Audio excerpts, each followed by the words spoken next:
भाजपचे मंत्री जयकुमार गोरे यांच्यावर महिलेला अश्लील फोटो पाठवल्याचा आरोप झाला। त्यानंतर बदनामी करणाऱ्यांविरोधात मंत्री जयकुमार गोरे हक्कभंग दाखल करणार आहेत आणि त्यांनी तसा हक्कभंग दाखल सुद्धा केलाय।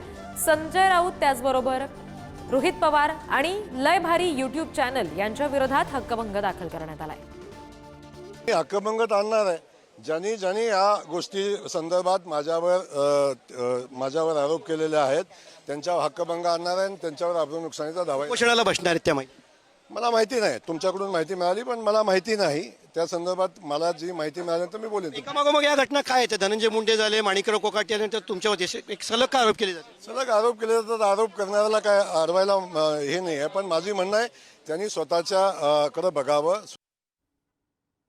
दरम्यान या सगळ्या प्रकरणात अंबादास दानवे आणि रोहित पवार यांनी जयकुमार गोरेंवर टीका केलेली आहे। बघूयात ते नेमकं काय म्हणालेत।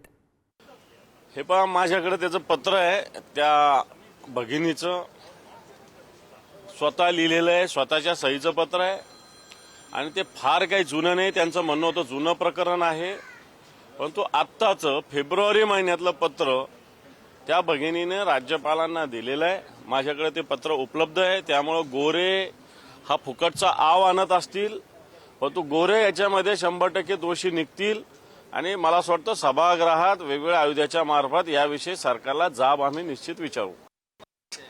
मीडिया हे माध्यम कशाचं आहे की लोकांचा आवाज हा फक्त काही लोकांपर्यंत घेऊन जायचा आहे आणि जर समजा एखादी व्यक्ती न्याय मागत असेल आणि मीडियाने ते चॅनलच्या माध्यमातून दाखवलं असेल तर ते एक माध्यमच झालं। आता आमच्या विरोधात सुद्धा अशा बऱ्याच काही बातम्या असतात त्या खऱ्या नसतात, पण आम्ही उद्या जाऊन कोणावर हक्कभंग आणतो असं नाही। छोटा चॅनल असू नाही तर मोठा चॅनल असू, जे काय मीडियाला तो हक्क आहे।